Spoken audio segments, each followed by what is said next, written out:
Hello friends, जय रंजीत, जय श्री महाकाल।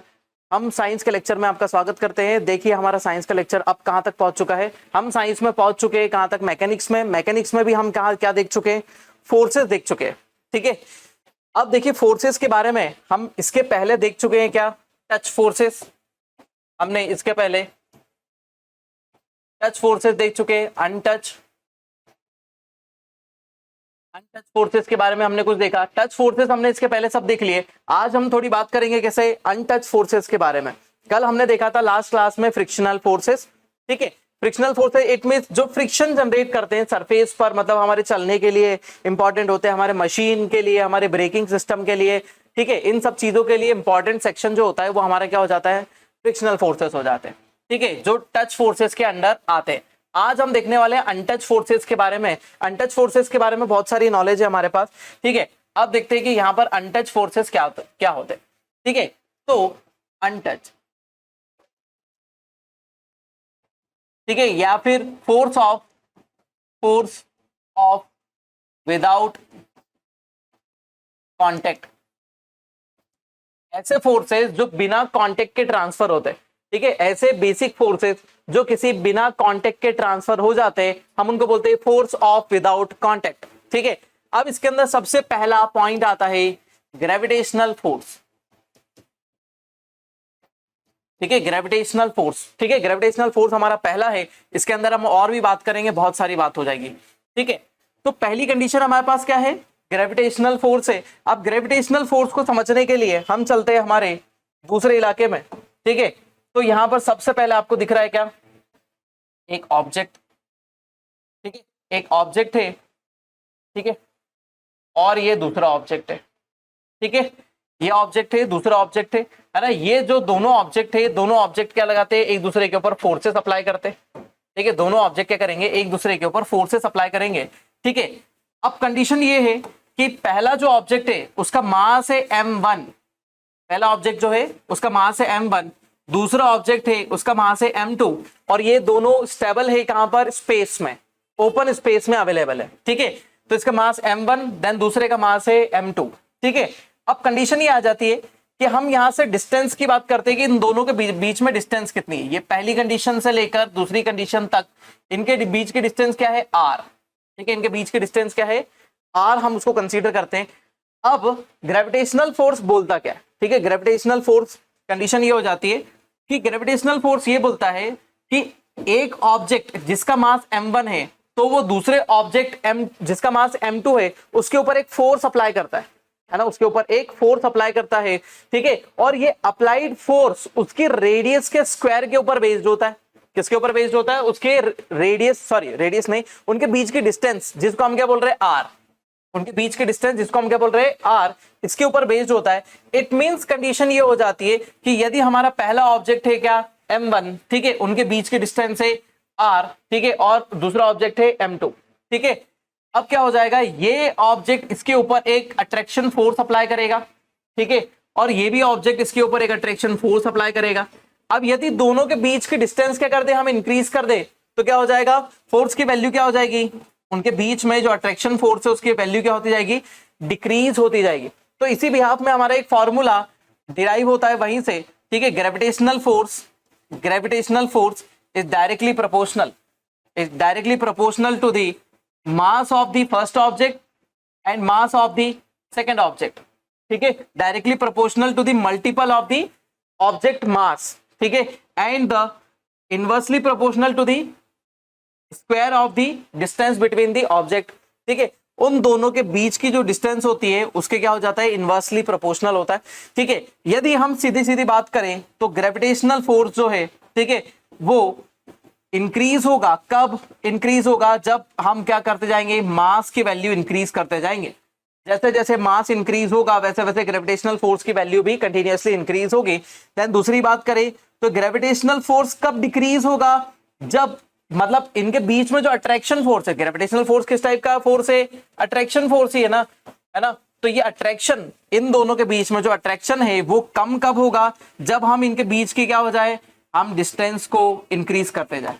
जब इनके बीच के डिस्टेंस को क्या करते जाए, इंक्रीज करते जाए। जैसे जैसे डिस्टेंस बढ़ेगी वैसे वैसे क्या हो जाएगा, ऑब्जेक्ट से ग्रेविटेशनल फोर्स क्या होता जाएगा, कम होता जाएगा। ठीक है, तो ये कंडीशन हमारे सामने आ जाती है और इसी से हमको क्या समझ में आ जाता है, ग्रेविटेशनल फोर्स। ठीक है, तो यहां थोड़ी सी और बात कर लेते हैं। ठीक है, तो ऑब्जेक्ट 1 और ऑब्जेक्ट 2, ठीक है, तो हमने बोला कि ऑब्जेक्ट 1 का मास कितना m1 और उसका दूसरे का मास है m2, दोनों का मल्टीपल। ठीक है, और उसके बाद क्या कर दिया हमने, r का स्क्वायर कर दिया। ठीक है, यहां पर लगा है प्रोपोर्शनल का साइन। ठीक है, अब यहां आ जाता है हमारा ग्रेविटेशनल फोर्स। ग्रेविटेशनल फोर्स, अब जैसे ही प्रोपोर्शनल को हटाते हैं तो क्या आ जाता है, gravitational force is equal to, है ना, ग्रेविटेशनल कांस्टेंट। ठीक है, universal gravitational constant m1 m2 upon r square, ये पूरा फॉर्मूला होता है। ठीक है, अब हम कुछ और भी बात कर लेते हैं, कुछ और भी बात करते हैं। देखिए, सबसे पहली कंडीशन आपको यहाँ पर पता होनी चाहिए कि हम जैसे जैसे हमारी डिस्टेंस बढ़ती जाएगी, जैसे भी किसी रीजन में हमारी डिस्टेंस इंक्रीज होगी,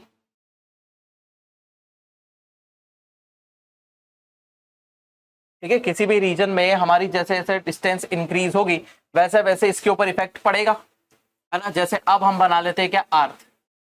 अर्थ के लिए हम बात करते हैं कि अर्थ हम बना लिया, ये हमारी अर्थ हो गई। ठीक है, अब अर्थ जो है हमारी कैसी है, पूरी नीली है। अब इसका एक सेंटर है, अर्थ का एक सेंटर हमको दिखाई दे रहा है कि अर्थ का ये सेंटर है या फिर ये कोर है। ठीक है, अर्थ के अंदर क्या हो जाते हैं, और भी सेक्शन है। जैसे हम बात कर लेते हैं किसकी, जैसे हम बात करेंगे कोर, कोर हो गया, मेंटल हो गया, क्रस्ट हो गया, कोर, मेंटल, क्रस्ट,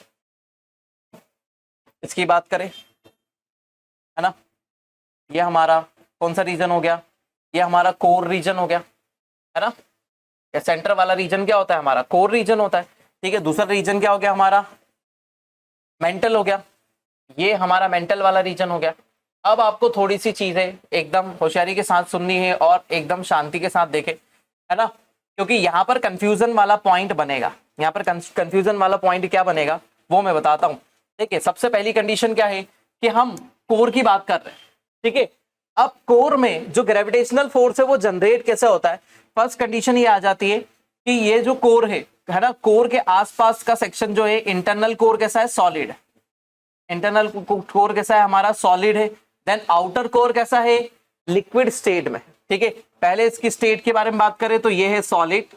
ठीक है, देन ये आउटर कोर के बारे में बात करें तो ये है लिक्विड।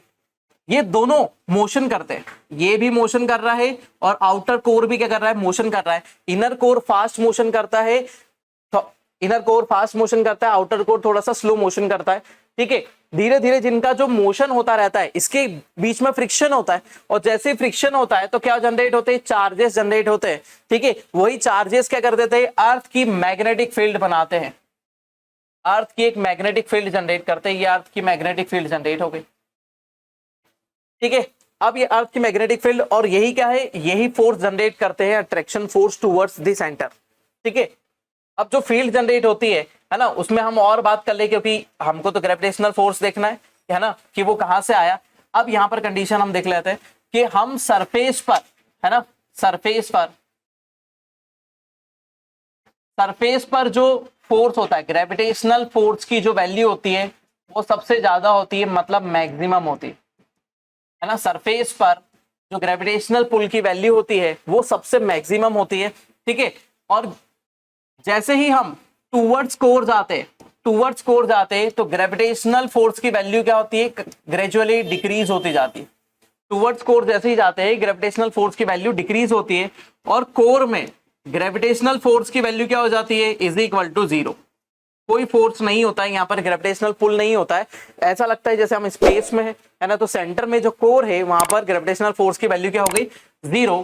लेकिन जब हम सरफेस से कहां चलते हैं, एटमॉस्फेयर में ऊपर की तरफ जाते हैं, तो वापस से ग्रेविटेशनल फोर्स की वैल्यू क्या होने लगेगी, डिक्रीज होने लगेगी। ग्रेविटेशनल फोर्स की वैल्यू कंटिन्यूअसली डिक्रीज होने लगेगी। कितना भी ऊपर चले जाओ, कितना भी दूर चले जाओ, तो ग्रेविटेशनल फोर्स की वैल्यू ग्रेजुअली डिक्रीज होना स्टार्ट हो जाएगी। ठीक है, तो ये क्यों हो जाती है, क्योंकि हम हाइट पर जा रहे हैं, जैसे जैसे हाइट पर जाएंगे वैसे वैल्यू क्या होती जाएगी, डिक्रीज। सबसे मैक्सिमम कहां होती है, सरफेस पर। ये याद रखे, एकदम दिमाग में रखे कि सरफेस पर इसकी वैल्यू क्या होती है, मैक्सिमम होती है। हम सरफेस से या तो ऊपर जाए या तो कोर के अंदर जाए, है ना, ग्रेविटेशनल फोर्स की या फिर ग्रेविटेशनल पुल या ग्रेविटेशनल एक्सेलरेशन जो भी बात करें उसकी वैल्यू कंटिन्यूअसली क्या हो जाएगी, डिक्रीज होगी, है ना। ये हमारा बेसिक फंडा है, ठीक है। अब क्या हो जाता है, एक और चीज यहां से जनरेट होती है, एक और चीज हमको यहां से देखने को मिलेगी। हम यहां से बात करते हैं एस्केप वेलोसिटी, एस्केप वेलोसिटी की हम पहले बात कर लेते हैं, ठीक है। यहां पर हमको बहुत सारी लगेंगे सेक्शन ऐसे ही, है ना, इनको हम छोटे बड़े करके यहाँ पर बताते हैं कि एस्केप वेलोसिटी अल्टीमेटली हम उसको कैसे डिराइव करते हैं कि एस्केप वेलोसिटी हमारी क्या हुई।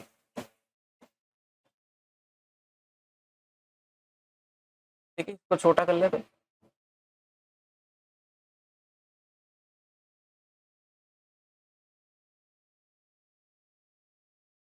अब हमारी अर्थ लेकर आते हैं, हमारी अर्थ कहाँ है, अर्थ हमारी बनेगी यहाँ पर।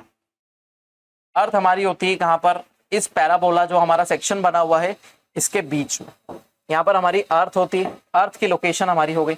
अब कंडीशन ये होती है कि हम जब भी कोई भी सैटेलाइट प्लेस करते हैं, जब भी हम कोई सैटेलाइट प्लेस करते हैं तो हम किस में करते हैं, ये हमको आगे पढ़ने को मिलेगा, ध्यान रखिएगा, क्योंकि ये हमारे आगे का सेक्शन है ना। तो थोड़ा सा यहाँ पर भी जान लीजिए और वहां पर भी जानेंगे हम, ठीक है। तो सबसे पहले हमारे पास कंडीशन आ जाती है कि एस्केप वेलोसिटी क्या होती है और हम उसको कैसे अचीव करते हैं और ये मतलब काम ही क्यों आ रही है। तो सबसे पहली कंडीशन हमारे सामने है कि हम अर्थ से जो भी सैटेलाइट लॉन्च करते हैं तो वो किस में करते हैं, GTO में करते हैं। किसमें, GTO, जियो ट्रांसफर ऑर्बिट। पहला कौन सा सेक्शन है हमारा, GTO, जियो ट्रांसफर ऑर्बिट। मतलब यहां से हम सैटेलाइट को ट्रांसफर करेंगे, है ना। कंडीशन क्या हो जाएगी, सैटेलाइट को हम यहां पर ट्रांसफर करेंगे। अब हमारा सैटेलाइट आ चुका है किसमें, इस ऑर्बिट में, इस ऑर्बिट में हमारा सैटेलाइट आ चुका है, ठीक है। अब इस ऑर्बिट से हम सैटेलाइट को ट्रांसफर करेंगे, तो ट्रांसफर करने के लिए हम इसको रोटेट करेंगे, इसी ऑर्बिट में घुमाना शुरू करेंगे, धीरे धीरे ये स्पीड पकड़ेगा, ठीक है। अब क्या होगा, जैसे ही एक पर्टिकुलर स्पीड पर आएगा तो हम क्या करेंगे, यहां से बूस्टर स्टार्ट करेंगे, तो बूस्टर से हम क्या कर देंगे, इसकी ऑर्बिट को शिफ्ट कर देंगे। जैसे ये ऐसा घूम रहा है तो हमने यहां पर इस पोजीशन पर आकर बूस्टर स्टार्ट करा, जैसे क्या हो गया, इस पोजीशन पर आ गया, यहां तक आ गया। अब ये इस वाली ऑर्बिट में मोशन करेगा, ठीक है। अब जैसे ही वो एक पर्टिकुलर स्पीड पे आता है, फिर हम यहां से बूस्टर स्टार्ट करते हैं, तो बूस्टर से क्या हो जाएगा, ये बूस्ट होकर क्या हो जाएगा, वापस से अपनी ऑर्बिट चेंज कर लेगा। अब ये इस ऑर्बिट में चलेगा, है ना, इस ऑर्बिट में चलेगा, ठीक है, चलता रहेगा। फिर जैसे इस ऑर्बिट में पर्टिकुलर स्पीड पर आएगा, फिर हम बूस्टर स्टार्ट करके इसको फाइनल ऑर्बिट में ले आएंगे।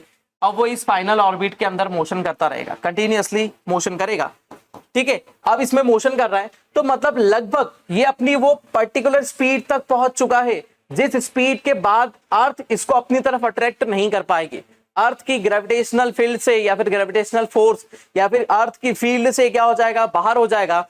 इट मींस ये एस्केप वेलोसिटी को अचीव कर लेगा, ठीक है। तो ये यहां तक क्या हो जाएगा, एकदम पावरफुल रोटेशन चल रहा है इसका, है ना, बहुत तेजी से रोटेशन चल रहा है। जितना तेज घूमेगा उतना धीरे धीरे क्या करता जाएगा, ये अचीव करता जाएगा अपनी स्पीड। देखो यहां से बूस्टर होता है, देन यहां पर पहुंचने के बाद यहां पर सैटेलाइट जैसे ही पहुंचेगा तो अर्थ इसको अट्रैक्ट करेगी, अर्थ इसको अपनी डायरेक्शन में अट्रैक्ट करेगी, और जैसे ही अट्रैक्ट करेगी तो क्या हो जाएगा, बहुत तेज स्पीड में ये इधर आएगा, फिर वापस अर्थ अट्रैक्ट करके अपनी ऑर्बिट में लेकर आ जाएगी, ठीक है।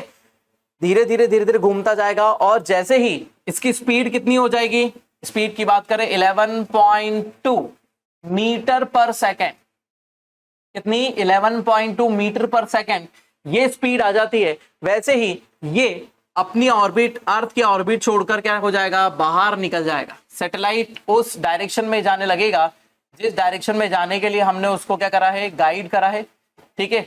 और ये सैटेलाइट हमारा चल पड़ा मिशन मंगल की तरफ, है ना, मंगलयान, ठीक है। चंद्रयान जो हमने भेजे थे वो इसी वेलोसिटी से भेजे थे, और इसी को हम बोलते हैं एस्केप वेलोसिटी, ठीक है। एस्केप वेलोसिटी की वैल्यू कितनी होती है, 11.2 मीटर पर सेकेंड। यदि हम इसकी किलोमीटर पर सेकेंड में बात करें तो अप्रोक्सीमेटली 40,000 किलोमीटर पर second, sorry kilometre per hour, kilometre per hour की ये हमारी क्या हो जाती है, डिस्टेंस होती है। अप्रोक्सीमेटली हम इसको कंसीडर करते हैं, दोनों ही चीजें, है ना। ये वाली तो एकदम फिक्स वैल्यू है, इससे ऊपर यदि वेलोसिटी होगी तो देन हमारा सैटेलाइट क्या हो जाएगा, अर्थ के ऑर्बिट को छोड़कर बाहर निकल जाएगा और कभी भी अर्थ पर वापस नहीं आएगा। ठीक है, यदि ये मार्कर है, इस मार्कर को मैं 11.2 मीटर पर सेकंड की स्पीड से थ्रो कर दूं तो ये क्या हो जाएगा, सीधे सीधे इसके पास इतनी एनर्जी होनी चाहिए स्पेस में कि ये बाहर हो जाए, है ना, क्योंकि हमको इतनी स्पीड से लॉन्च करना पड़ेगा। लेकिन एक बात और ध्यान रखें कि हम जो सरफेस से सैटेलाइट लॉन्च करते हैं, ये हमारी सरफेस, यहाँ पर हमारा रॉकेट, ठीक है, यहाँ पर सबसे ऊपर लगा हुआ है सैटेलाइट, हमने रॉकेट से लॉन्च करा तो हम इतनी स्पीड में लॉन्च नहीं कर पाते, हम यहीं से रॉकेट को 11.2 मीटर पर सेकंड की स्पीड से लॉन्च नहीं कर पाते, हमको इसको ऑर्बिट में ले जाकर उतनी स्पीड में ले जाना पड़ेगा। यहाँ पर हम सिर्फ 8 मीटर पर सेकेंड की स्पीड से ही लॉन्च कर पाते, तभी जाकर ये इतने थ्रस्ट जनरेट करता है, ठीक है, और जाकर हमारी जीटीओ में चले जाता है। जीटीओ में मतलब इस ऑर्बिट में आ जाता है। इस ऑर्बिट में जीटीओ में लाने के लिए हमको 8 मीटर पर सेकेंड की स्पीड चाहिए, ठीक है। जब हम टेक्नोलॉजी पढ़ेंगे तब हम उसके अंदर और बताएंगे कितने टाइप की ऑर्बिट होती है, कैसे ऑर्बिट में हम चलेंगे और कैसे आगे का तरफ मोशन होगा। तो ये यहाँ से जाएगा 11.2 मीटर पर सेकेंड अचीव करेगा। जीटीओ में जाने के बाद पहले जीटीओ तक कौन सी होगी, 8 मीटर पर सेकेंड की स्पीड से यहाँ से जाएगा, ठीक है। यहां तक शायद आपको क्लियर होगा। ये हमारा क्या हो गया, ये हमारा था फोर्स, ठीक है। कौन सा वाला, ग्रेविटेशनल फोर्स, उसके बारे में हमने जितनी वैल्यूज जानने थे वो सब जान ली, ठीक है। अर्थ पर ग्रेविटेशनल एक्सेलरेशन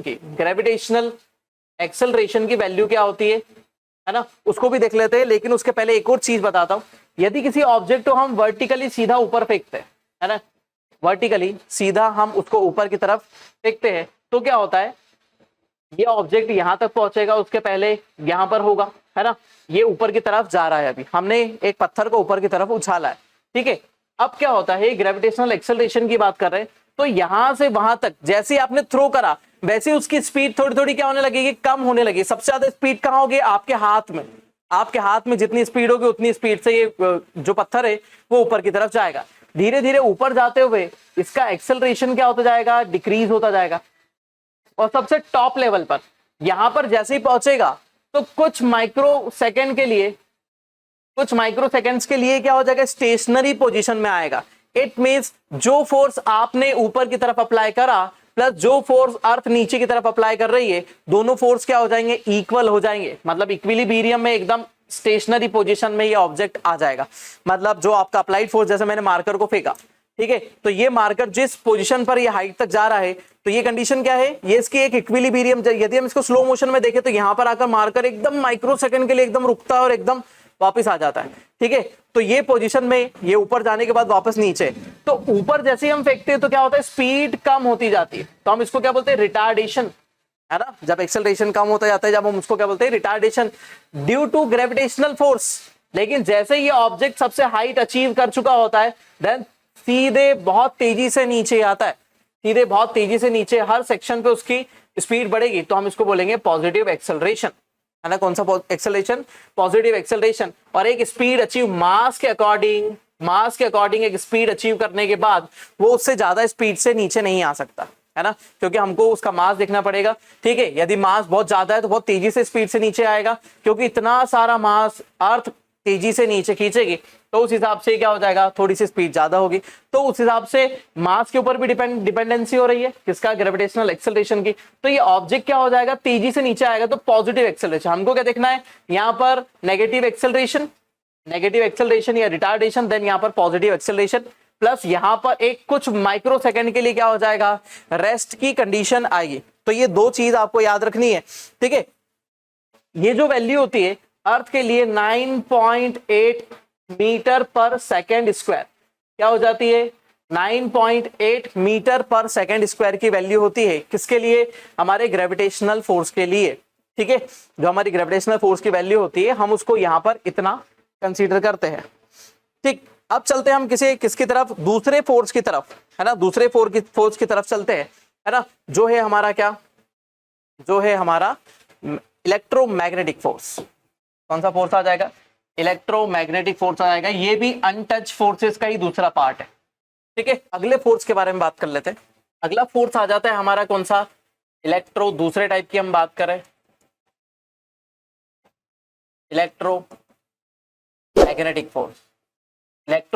फोर्स हमारा दूसरे टाइप का फोर्स है, ठीक है। ये भी अनटच फोर्सेस के अंडर ही आता है, ठीक है। इलेक्ट्रोमैग्नेटिक फोर्स में हम पहला पार्ट क्या है, क्या बात करते हैं, मैग्नेटिक, इसके अंदर भी पहला पार्ट आता है मैग्नेटिक, मैग्नेटिक फोर्स, और दूसरा पार्ट आता है हमारा कौन सा, इलेक्ट्रोमैग्नेटिक, है ना, मैग्नेटिक और इलेक्ट्रोमैग्नेटिक। अब देखो मैग्नेटिक कंडीशन क्या होती है, मैग्नेटिक कंडीशन होती है, हम इसको पूरा मैग्नेटिज्म में पढ़ेंगे, तो आप एकदम टेंशन मत लेना कि यार थोड़ा सा ही बता दिया, ठीक है। मैग्नेटिज्म कंडीशन क्या होती है, जब चार्ज का सेपरेशन हो जाता है, जब हम क्या करते हैं कोई मैग्नेट बनाते हैं तो क्या करते हैं कि जो हमारे पास चार्ज होते हैं उसको एक चार्ज फील्ड में रखो।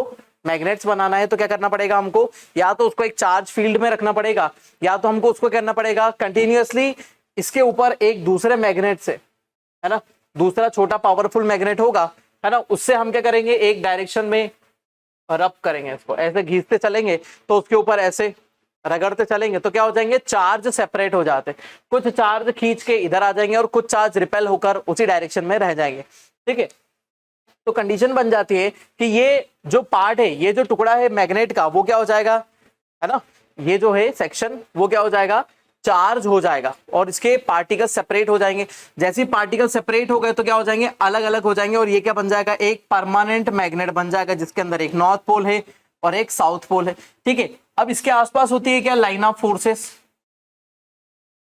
है ना, जो नॉर्थ से निकलती है और साउथ की तरफ जाती है, मैग्नेटिक लाइन ऑफ फोर्सेस, इनको बोलते हैं हम मैग्नेटिक लाइन ऑफ फोर्सेस। ये मैग्नेटिक लाइन ऑफ फोर्सेस निकलती है और ये क्या है, इन हर लाइन पर क्या हो जाता है, अलग अलग फोर्स फील होता है। इसको हम पूरी तरीके से किसमें देखेंगे, मैग्नेटिज्म में देखेंगे, ठीक है। इलेक्ट्रिसिटी मैग्नेटिज्म वाला सेक्शन होगा उसमें हम इसको ज्यादातर अच्छे से देखेंगे। अब देखो कंडीशन ये है कि जैसे ही अनटच फोर्सेस के बारे में बात करें, अनटच फोर्सेस के बारे में बात करें तो इनकी इंटेंसिटी सेम डायरेक्शन में क्या होती है, बढ़ती नहीं है, मतलब इनकी पावर नहीं बढ़ेगी। जैसे हम क्या बोले, इस मैग्नेट के ऊपर एक और मैग्नेट रख दिया, इस मैग्नेट के ऊपर एक और रख दिया, ऐसे हमने कितने मैग्नेट इकट्ठे कर लिए, 10 कर लिए। तो ऐसा नहीं है कि इसकी मैग्नेटिक फील्ड बहुत बड़ी हो जाएगी और बहुत पावरफुल हो जाएगी और बढ़ती ही चलेगी, है ना, ऐसा नहीं होता है, ठीक है। लेकिन अब कंडीशन क्या हो जाएगी, यदि हम इनको अपोजिट डायरेक्शन में रख दे, जैसे एक मैग्नेट यहां पर है, एक मैग्नेट यहां पर है, ये एन एस, ठीक है, एन और एस। अब कंडीशन क्या हो जाएगी, यहां के बीच में जो मैग्नेटिक फील्ड होगी, मैग्नेटिक फील्ड सबसे ज्यादा पावरफुल कहां होगी, इन दोनों के बीच में, यहां पर इंटेंसिटी सबसे ज्यादा फील होगी इन दोनों मैग्नेट के बीच में, है ना, यहां पर सबसे ज्यादा पावर होगी किन दोनों की, इन दोनों मैग्नेट्स की पावर सबसे ज्यादा इस वाले सेक्शन में फील होगी। लेकिन यदि हम यहीं पर मैग्नेट रख देंगे तो यहाँ पर ऐसा नहीं है कि इसकी फील्ड बहुत बड़ी हो जाएगी, तो हमको क्या करना पड़ेगा, इन फील्ड्स को कंटिन्यूअसली बनाना पड़ेगा। इधर एक और मैग्नेट रख दो, है ना, इधर एक और मैग्नेट रख दिया तो ये वाली फील्ड क्या हो जाएगी, पावरफुल हो जाएगी यहाँ पर। तो ऐसी पावरफुल फील्ड जितनी मैग्नेट की पावर होगी उतने हिसाब से ये सेक्शन हमारे डेवलप होंगे, ठीक है।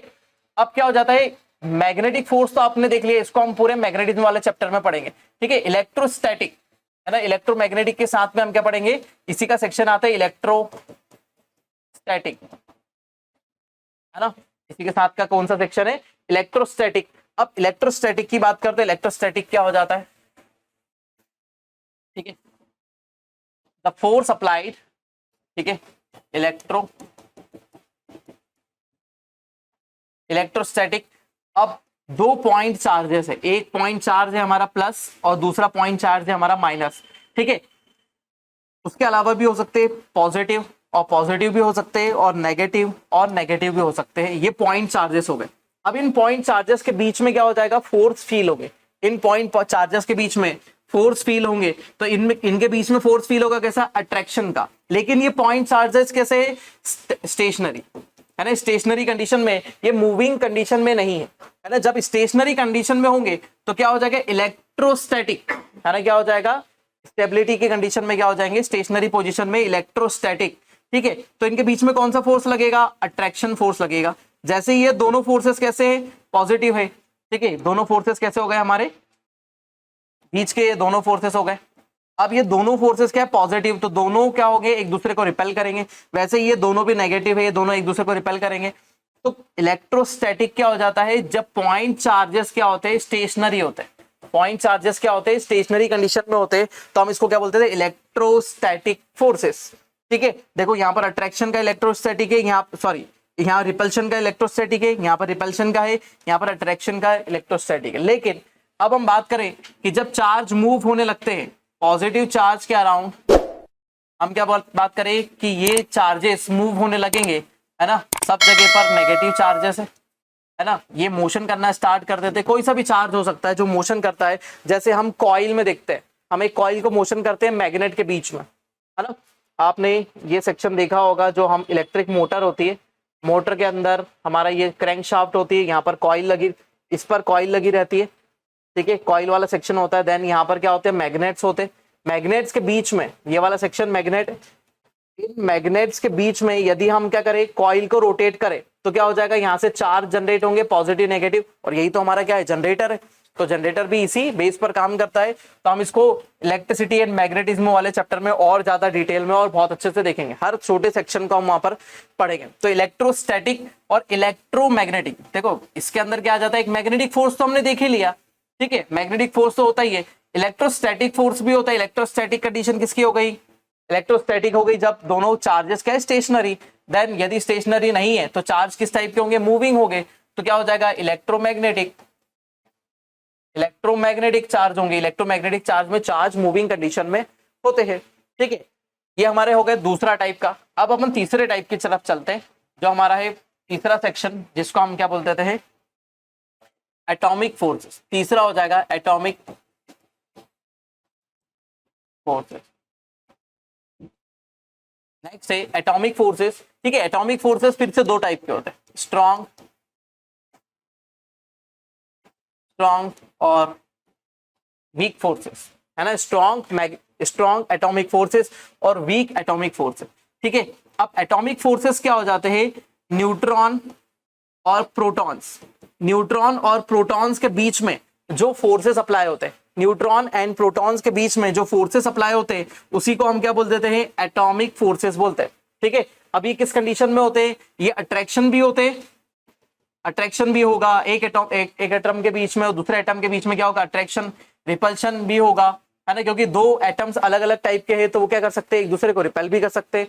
दोनों कंडीशन यहाँ पर हमारी हो सकती है, ठीक है। तो न्यूट्रॉन और प्रोटॉन्स के बीच में लगने वाले फोर्सेस क्या हो जाते हैं, हमारे अट्रैक्शन फोर्सेस होते हैं, ठीक है। ये प्रोटॉन से प्रोटॉन के बीच में, ठीक है, न्यूट्रॉन्स टू न्यूट्रॉन के बीच में भी लग सकते हैं, और प्रोटॉन और न्यूट्रॉन के बीच में भी लग सकते हैं, ठीक है, ये याद रखें, ठीक है।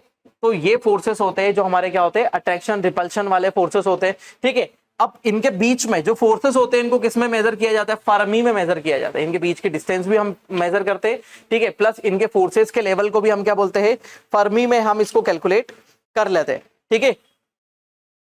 एक फर्मी, इनके बीच की डिस्टेंस, देखो हमने अभी देखा कि फोर्सेस जो है वो किसके ऊपर, डिस्टेंस पर डिपेंड करेंगे, ठीक है, डिस्टेंस पर डिपेंड करेंगे।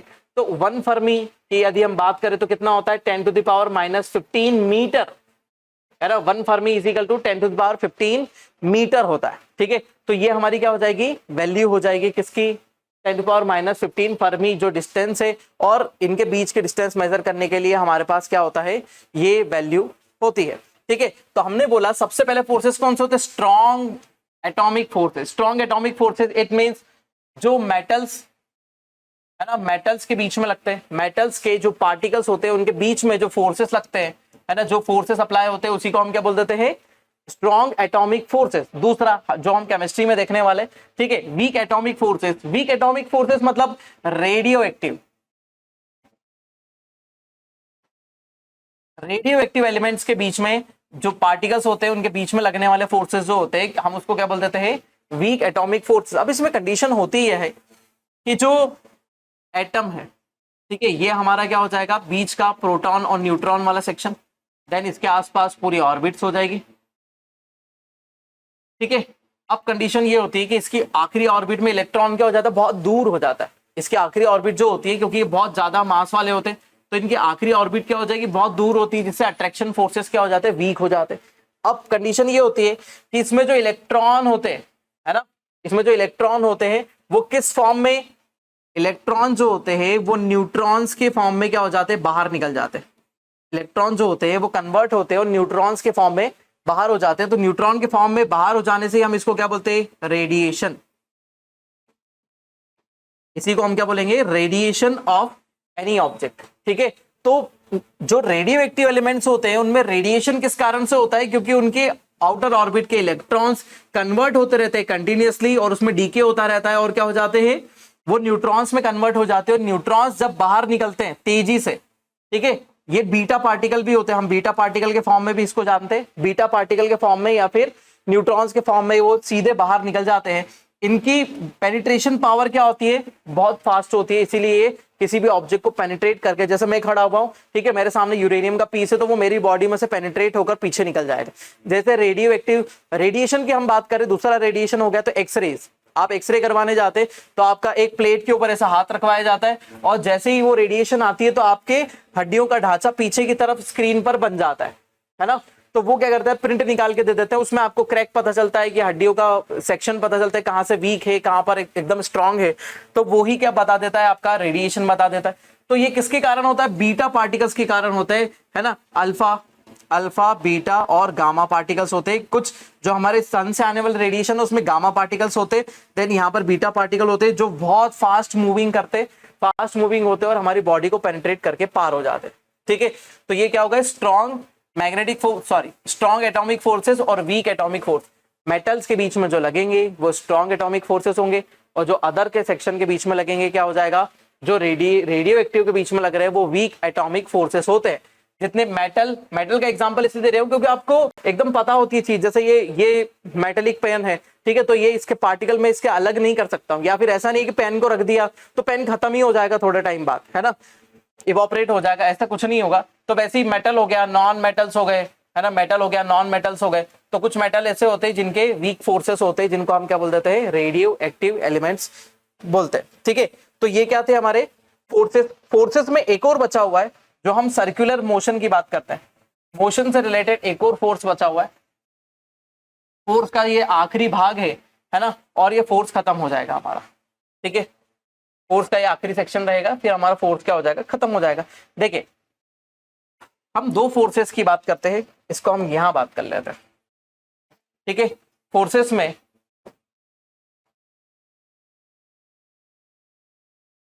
क्योंकि हमको सर्कल से रिलेटेड ही बात करनी है इसलिए हम सर्कल्स पे ही आ रहे हैं, ठीक है।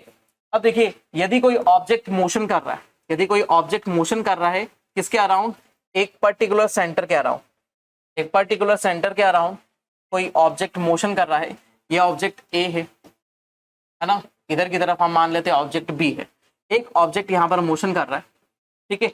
अब कंटिन्यूअसली मोशन कर रहा है, तो यदि कोई ऑब्जेक्ट मोशन कर रहा है तो सबसे पहला फोर्स किस तरफ लगता है, टूवर्ड्स द सेंटर, ठीक है, जो रियल फोर्स होता है ना। किसी भी ऑब्जेक्ट को सर्कुलर पाथ में मोशन करने के लिए सबसे पहला रिक्वायर्ड फोर्स होता है ना, सेंट्रीपिटल फोर्स। कौन सा फोर्स, सेंट्रीपिटल फोर्स होता है जो टूवर्ड्स द सेंटर लगता है, ठीक है, तभी ये ऑब्जेक्ट मोशन कर सकेगा, ये ऑब्जेक्ट क्या करेगा, मोशन करेगा। लेकिन यदि सेंट्रीपिटल फोर्स की वैल्यू इंक्रीज हो जाएगी तो ये ऑब्जेक्ट क्या हो जाएगा, सीधा सेंटर की तरफ आकर गिर जाएगा, ठीक है। लेकिन दूसरी सेक्शन ये होता है कि सेंट्रीपिटल फोर्स को इक्विलिब्रियम में लाने के लिए एक इमेजिनरी आउटर फोर्स लगता है, एक इमेजिनरी आउटर फोर्स होता है जिसको हम क्या बोलते हैं, सेंट्रीफ्यूगल फोर्स। एक आउटर फोर्स है जिसको हम बोलते हैं सेंट्रीफ्यूगल फोर्स। ये एक टाइप का इमेजिनरी फोर्स होता है जो बाहर की तरफ आपको फील होता है। अब ये ऑब्जेक्ट मोशन करेगा, ठीक है, अब ये ऑब्जेक्ट मोशन कर रहा है, अब कंडीशन किसकी आ गई, इक्विलिब्रियम की, क्योंकि यहां पर भी क्या है, सेंट्रीफ्यूगल फोर्स अप्लाई हो रहा है, ठीक है। तो टुवर्ड्स द सेंटर लगने वाला फोर्स क्या हो जाएगा, सेंट्रीपिटल फोर्स होगा। अवे फ्रॉम द सेंटर लगने वाला फोर्स कौन सा होगा, सेंट्रीफ्यूगल फोर्स होगा। देन अब ये ऑब्जेक्ट क्या करने लगेगा, इक्विलिब्रियम में कंटिन्यूअसली मोशन करेगा अपने पाथ पर। अब इन फोर्सेस के एक्सीड हो जाने से कंडीशन क्या बनेगी, यदि सेंट्रीपिटल फोर्स को हम इंक्रीज कर दे, बहुत ज्यादा इंक्रीज कर दे, तो क्या हो जाएगा, ये ऑब्जेक्ट मोशन करता हुआ क्या होगा, टुवर्ड सेंटर आकर गिर जाएगा, सीधे सेंटर की तरफ आकर नहीं अंदर की तरफ गिर जाएगा। लेकिन यदि हम सेंट्रीफ्यूगल फोर्स की वैल्यू इंक्रीज कर दे तो देन ये ऑब्जेक्ट क्या हो जाएगा, धीरे धीरे इस पाथ से क्या हो जाएगा, बाहर ही हो जाएगा, इस पाथ से क्या हो जाएगा, बाहर हो जाएगा। हम टच फोर्स अनटच फोर्स दोनों की बात कर रहे हैं। जैसे हमने एक पत्थर को बांधा, एक रस्सी से पत्थर को बांधा, हम उसको घुमा रहे, ठीक है। अब आपने धीमा घुमाया तो पत्थर ऐसा ऊपर जाएगा और अचानक से अंदर की तरफ गिर जाएगा, जो आपके हाथ पे टकराएगा। लेकिन आप बहुत तेजी से पत्थर को घुमाते हैं तो क्या होगा, एक समय पर रस्सी टूट जाएगी। वो जो रस्सी बंधी हुई है वही अपना क्या है, सेंट्रीपिटल फोर्स है, और सेंट्रीपिटल फोर्स की वैल्यू क्या हो जाएगी, कम हो जाएगी, देन एक्सीड हो जाएगा सेंट्रीफ्यूगल फोर्स और पत्थर टूटकर बाहर निकल जाएगा। एक कंडीशन हो रही है जाने कि जैसे सपोज ऑब्जेक्ट यहां पर है और ये एक रस्सी से बंधा हुआ है। ये क्वेश्चन पूछा जाता है बहुत बार कि ऑब्जेक्ट यहां पर है, रस्सी से बंधा हुआ है और इस पोजीशन पर है। इस पोजीशन में कंडीशन क्या होगी, रस्सी टूट जाती है। जैसे ही रस्सी टूट जाती है तो ऑब्जेक्ट किस डायरेक्शन में जाएगा, ठीक है, ऑब्जेक्ट एकदम स्ट्रेट निकल जाएगा, ऑब्जेक्ट ऐसा बाहर हो जाएगा, या फिर ऑब्जेक्ट यहीं पर गिर जाएगा नीचे। तो सबसे पहली कंडीशन है कि हम फोर्स की डायरेक्शन को फाइंड आउट करने के लिए, जब भी सर्कुलर मोशन होता है तो फोर्स की डायरेक्शन को फाइंड आउट करने के लिए हम किसी भी पॉइंट से टेंजेंट पास आउट करते हैं। हमने एक टेंजेंट निकाली है ना, तो हर पॉइंट पर आपको डायरेक्शन पता चल रही है ना। यदि ऑब्जेक्ट इस डायरेक्शन में मोशन कर रहा है तो फोर्स की डायरेक्शन किधर है, इधर है। इधर की तरफ मोशन कर रहा है तो फोर्स की डायरेक्शन नीचे की तरफ है, देन फोर्स की डायरेक्शन इस डायरेक्शन में, ठीक है। तो इसीलिए रस्सी जब यहां टूटेगी तो ये ऑब्जेक्ट सीधा स्ट्रेट मोशन करेगा और बाहर निकल जाएगा। स्ट्रेट मोशन करता हुआ क्या हो जाएगा, बाहर निकल जाएगा और क्या हो जाएगा, ये इसके पाथ से खत्म हो जाएगा, ठीक है। तो वैसे ही हम सैटेलाइट जो लॉन्च करते हैं, जो सैटेलाइट लॉन्च करने की हमने बात करी थी, तो यहीं पर हमने क्या करा, सेंट्रीफ्यूगल फोर्स की वैल्यू क्या कर दी, अचानक से एक्सीड कर दी। जैसे ही मोशन में हम सेंट्रीफ्यूगल फोर्स की वैल्यू एक्सीड करते हैं और ये ऑब्जेक्ट क्या हो जाएगा, ये बाहर निकल जाएगा, अपना पाथ क्या हो जाएगा, छोड़ देगा। और जैसे ही पाथ छोड़ देगा वैसे ये क्या हो जाएगा, पूरी तरीके से बाहर हो जाएगा, ठीक है। तो यहां पर हमारा क्या था, हमारा जो सेक्शन था वो था centripetal force and centrifugal force. Centripetal force centre में ले जाकर पीट देने वाला फोर्स, ऐसा याद रखे, सेंटर में ले जाकर पीट देने वाला force centripetal force. Centrifugal force उसके अपोजिट फोर्सेस होता है। रियल फोर्स जो होता है वो सेंट्रीपिटल फोर्स होता है। रियल फोर्स जो होता है सेंट्रीपिटल फोर्स होता है। इसके अगेंस्ट में जो फोर्स अप्लाई होता है वो सेंट्रीफ्यूगल फोर्स होता है, जो एक इमेजिनरी फोर्स होता है, ठीक है, जो क्या होता है, एक टाइप का इमेजिनरी फोर्स होता है, ठीक है। यदि हम एग्जाम्पल की बात करें, है ना, यदि हम छोटे एग्जांपल्स की बात करें तो जैसे एक गाड़ी अचानक से टर्न लेती है ना, एक गाड़ी अचानक से टर्न लेती है तो क्या होता है कि बस में बैठे हुए जितने भी पैसेंजर होते हैं राइट वर्ड ऐसे झुक जाते हैं। जैसे गाड़ी ने टर्न लिया लेफ्ट, है ना, तो हम पैसेंजर जो होते हैं वो इस तरफ झुक जाते हैं। यदि इस तरफ क्यों झुक जा रहे हैं, क्योंकि कंडीशन ये बन रही है कि हमको एक सेंट्रीफ्यूगल फोर्स लग रहा है। अब हम आगे क्या एग्जांपल्स की बात करते हैं जिसमें हम सेंट्रीपिटल फोर्स के एग्जांपल देख लेते हैं और सेंट्रीफ्यूगल फोर्स के एग्जांपल देख लेते हैं। सेंट्रीपिटल फोर्स के सबसे पहले एग्जांपल की बात करेंगे तो हमने पहले ही बात कर ली कि ऐसा फोर्स जो टुवर्ड्स सेंटर लगता हो तो वो सेंट्रीपिटल फोर्स होगा। तो सेंट्रीपिटल के लिए सबसे पहला एग्जांपल हम देखते हैं कि कोई रोड है ना, कोई रोड है जहां पर एक सडन टर्न होता है ना, कोई रोड है जिसके ऊपर एकदम सडन से टर्न हो जाता है, ठीक है। तो टर्निंग कंडीशन में आपको एकदम सिंपल सी चीजें दिखाई देती है कि रोड जो होती है, जो बाहर की तरफ का रोड होता है वो कैसा होता है, थोड़ा सा उठा हुआ होता है। यदि हम लाइक एग्जांपल इसको ऐसे देखें, ये रोड ऐसा उठा हुआ रहता है थोड़ा सा ऊपर की तरफ, जिससे कोई गाड़ी एकदम से टर्न ले तो क्या हो जाएगा, इस डायरेक्शन में एकदम इजीली टर्न हो जाएगा, है ना। ये गाड़ी क्या हो जाएगी, यदि कोई व्हीकल होगा वो इस तरफ से होगा, इट मींस वो जो व्हीकल यहां से निकलेगा तो सेंट्रीपिटल फोर्स क्या हो जाएगा, उसको अच्छे से टर्न लेने के लिए रहेगा। यदि हम इस सेक्शन को क्या करते हैं, फ्लैट कर दें, इस सेक्शन को हम क्या कर देते हैं, फ्लैट कर देते हैं। अब यहां पर यदि कोई गाड़ी टर्न लेगी तो सेंट्रीपिटल फोर्स की वैल्यू क्या हो जाएगी, एक्सीड हो जाएगी। और यदि सेंट्रीपिटल फोर्स की वैल्यू एक्सीड हो गई तो ये गाड़ी क्या हो जाएगी, यहां से टर्न तो नहीं लेगी लेकिन ये खेत में निकल जाएगी, ठीक है।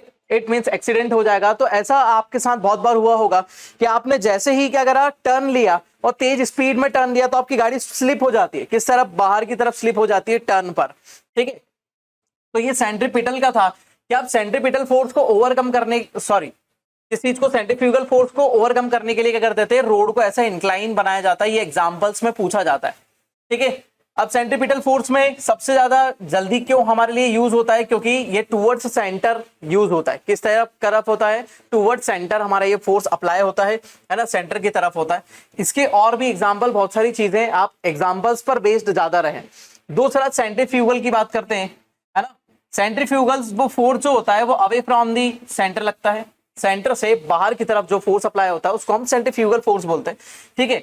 अब सेंट्रीफ्यूगल फोर्स की बात करें तो हमने क्या करा, एक पत्थर को लिया और एक सर्कुलर पाथ में घुमाने लगे रस्सी से बांधकर एक सर्कुलर पाथ में हम इसको मोशन करवा रहे। अब हम पत्थर को घुमा रहे अब क्या होता है कि यदि आपका सेंट्रीपिटल फोर्स की वैल्यू क्या हो जाएगी, डिक्रीज हो जाएगी, सेंट्रीपिटल फोर्स की वैल्यू डिक्रीज हो गई और आपने सेंट्रीफ्यूगल फोर्स की वैल्यू अचानक से इंक्रीज कर दी, तो क्या हो जाएगा, ये रस्सी टूट जाएगी, ये रस्सी क्या हो जाएगी, टूट जाएगी, और टूट के ये ऑब्जेक्ट क्या हो जाएगा, ऐसा बाहर निकल जाएगा। ठीक है, लेकिन ऑब्जेक्ट किस डायरेक्शन में बाहर जाएगा ये याद रखना है आपको, है ना, ऑब्जेक्ट किस डायरेक्शन में बाहर जाएगा, वो सीधा बाहर नहीं चले जाएगा। ठीक है, हम क्या करेंगे, इस सर्कुलर पाथ पर एक टेंजेंट बनाएंगे, है ना, इसको हम दूसरी जगह देखते हैं। देखो यहां पर बताता हूं, हमको क्या करना पड़ेगा, है ना, एक सर्कुलर पाथ पर कोई ऑब्जेक्ट मोशन कर रहा है। ठीक है, अब यहां से बांध कर हम इसको घुमा रहे हैं। ठीक है, ये ऑब्जेक्ट इस डायरेक्शन में मोशन कर रहा है। ठीक है, अब कंडीशन ये होती है, जैसे रोप यहां से ब्रेक होती है, जैसी रोप ब्रेक होगी तो हम यहां से यदि एक टेंजेंट ड्रॉ करें तो ये क्या बताएगी, डायरेक्शन ऑफ द फोर्स। किसी भी सर्कुलर मोशन में यदि हम एक सर्कल से एक टेंजेंट ड्रॉ करते हैं तो वो क्या बताती है, डायरेक्शन ऑफ द फोर्स। यहां से भी हमने एक टेंजेंट ड्रॉ करी तो फोर्स का डायरेक्शन इधर हो गया, टेंजेंट ड्रॉ करी फोर्स का डायरेक्शन इधर था, टेंजेंट ड्रॉ करी फोर्स का डायरेक्शन इधर था। तो कंडीशन एकदम साफ है कि यदि रोप टूटेगी तो क्या हो जाएगा, ऑब्जेक्ट एकदम स्ट्रेट पाथ में निकल जाएगा, वो ऐसा ऊपर की तरफ नहीं चले जाएगा। तो एक आध बार ऐसा पत्थर घुमा के देखना, ठीक है, और अचानक से रेजर से एकदम काट देना। तो ऐसा नहीं होगा कि आपने यहाँ पर इस लेवल पर पत्थर काटा तो वो आसमान में चले जाएगा, ऐसा नहीं होगा, वो किस तरफ जाएगा, लेफ्ट डायरेक्शन में जाएगा। ठीक है, उसके अलावा यदि हम बात करें तो जब आप वॉशिंग मशीन की बात करते हैं तो वॉशिंग मशीन में भी क्या होते हैं, वो तेजी से पानी ऐसा घूमता है और सेंट्रीफ्यूगल फोर्स लगता है बाहर की तरफ। सेंट्रीफ्यूगल फोर्स क्योंकि जैसे घूमेगा तो क्या हो जाएगा, कपड़े जाकर यहाँ पर क्या होते हैं, वॉशिंग मशीन में क्या होता है कि यहाँ पर ऐसे छोटे छोटे लाइन लाइन लाइन बनी रहती है ना, जिससे फ्रिक्शन होगा। यदि फ्रिक्शन होगा तो ये कपड़े उससे टकराएंगे और क्या होंगे, अपने आप ही वो क्या हो जाएंगे, एक दूसरे में रब होंगे और क्या हो जाएगा, आपके कपड़े धुल जाएंगे। तो सेंट्रीफ्यूगल फोर्स से भी कपड़े क्या हो जाएंगे, धुल जाएंगे। ठीक है, अब धुले हुए कपड़ों को आप कहाँ डालेंगे, ड्रायर में डालेंगे। जैसे आपने ड्रायर में डाला तो ड्रायर में छोटे छोटे छोटे छोटे छेद वाला एक ड्रम होता है, जैसे आपने इसके अंदर कपड़े पटक दिए तो जैसे ही ये घूमना शुरू करेगा, घूमा तो क्या हो जाएंगे, कपड़े इसकी दीवार पर चिपक जाएंगे पूरी तरीके से, क्योंकि सेंट्रीफ्यूगल फोर्स लग रहा है। जैसे ही कपड़े दीवार पर चिपक गए तो कंडीशन क्या बन जाएगी, तेजी से घूमेगा और छोटे छोटे छेद जो इस ड्रम में है इसमें से पानी बाहर निकल जाएगा। तो किसी चीज को हमको क्या करने के लिए, बाहर निकालने के लिए पानी को क्या करना पड़ेगा, इसको घुमाना पड़ेगा। उसके अलावा जैसे आपने देखा होगा मक्खन बनाते हुए यदि घर पर देखा है तो एक मशीन लगी रहती है। ठीक है, वो एक मशीन रहती है जो इसको घुमाती है। ठीक है, ऐसा सेक्शन होता है उसके अंदर से टीथ लगे रहते हैं। ये तेजी से घूमेगी तो क्या हो जाएगा, ये तेज घूमेगी तो क्या करेगी, सेंट्रीफ्यूगल फोर्स जनरेट करेगी और सेंट्रीफ्यूगल से क्या हो जाएगा, जो मलाई है उससे मक्खन बटर अलग हो जाएगा। ठीक है, इससे बटर अलग हो जाएगा और नीचे की तरफ जो पानी पानी होगा वो जम जाएगा, तो मतलब बटर मिल्क बन जाएगा, मतलब हमारी छाछ बन जाएगी। ठीक है, और ये बटर ऊपर की तरफ आकर फ्लोट करने लगेगा। आप इसको बटर को अलग कर लेंगे तो मलाई से बटर बन जाएगा, देन बटर से हम क्या बना लेंगे, घी बना लेंगे। ठीक है, तो ये हमारी प्रोसेस हो जाती है सेंट्रीफ्यूगल फोर्स की।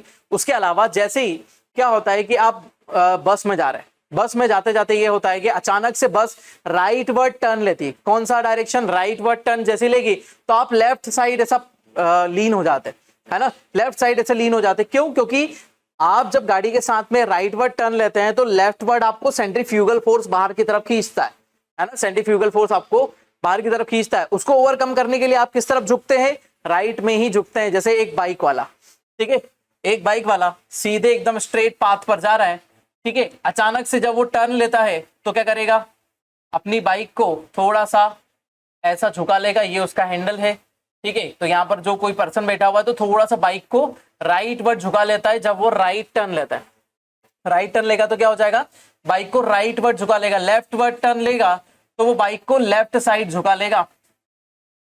ठीक है, बाइक किस तरफ झुक जाएगी, लेफ्ट साइड उसकी बाइक झुक जाएगी, है ना।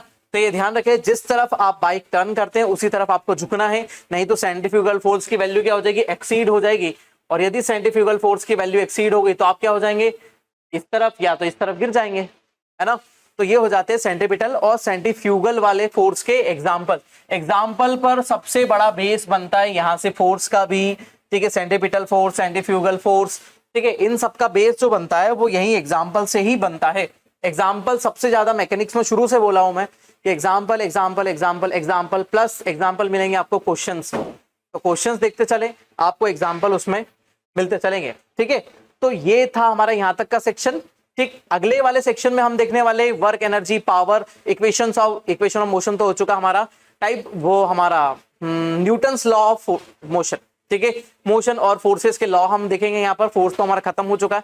ठीक है, न्यूटन्स के लॉ देखेंगे, then work, energy and power, then हमारा चैप्टर यहाँ पर क्या हो जाएगा, खत्म हो जाएगा। ठीक है, तो मेरा नाम है अंकित बिंजवा, बने रहिए हमारे साथ साइंस के लेक्चर पर। जय श्री महाकाल, जय रंजीत, नमस्कार।